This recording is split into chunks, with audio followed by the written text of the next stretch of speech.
કે ચાલવાનો જે પથ બતાવ્યો, જે દિશા બતાવી, એની પર આપણું ગુજરાત કે ભારત નહીં આખું વિશ્વ ચાલવા માટે આજે તત્પર છે.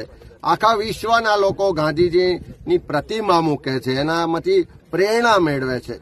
એની સામે આ ભારતીય જનતા પાર્ટીની સરકાર જે આરએસએસથી ચાલે છે, આ નાથુરામ ગોડસેના વારસો આજે ગુજરાતમાં ગાંધીનું સન્માન કરવાને બદલે, ગાંધીજીના સન્માન માટે આહવાન કરવાને બદલે ગોડસેની વાહવાહી કરતા જે નાટકો છે એને સરકાર પરમિશન આપે છે.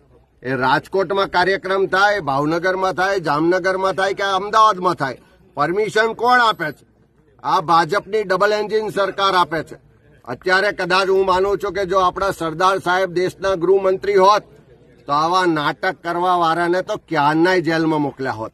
પણ નરેન્દ્ર મોદી વડાપ્રધાન છે, અમિત શાહ ગૃહમંત્રી છે, ડબલ એન્જિનની સરકાર છે, તેમ છતાં ગુજરાતમાં ઠેર ઠેર ગોડસેની વાહવાહી કરતા, ગોડસે ગાંધીજીને મારે એને સાચું ઠેરવવાનો પ્રયત્ન કરતા આરએસએસના જે ચમચાઓ નાટકો કરવા નીકળ્યા છે. હું એ બધા જ લોકોને કહેવા માંગુ છું કે આ ગાંધીનું ગુજરાત છે ને, જ્યાં સુધી કોંગ્રેસ છે, જ્યાં સુધી ગાંધીની વિચારધારાને વરેલા લોકો આ ધરતી પર છે, એક પણ નાટક થવા નહીં દઈએ. તોડફોડ થાય કે કોઈ પણ સંજોગો થાય, એક પણ નાટક નહીં યોજાય.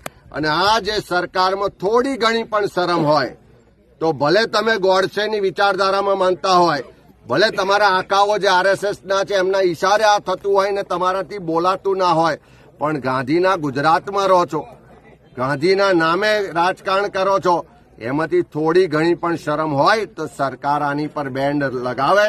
નહીં તો કોંગ્રેસ પાર્ટી ને ગુજરાતના ગાંધી વિચારના વાહકો એક પણ જગ્યાએ આવા નાટકો થવા નહીં દે. અને એના માટે જે પરિસ્થિતિનું નિર્માણ થશે એની સંપૂર્ણ જવાબદારી આ ભાજપની સરકારની રહેશે.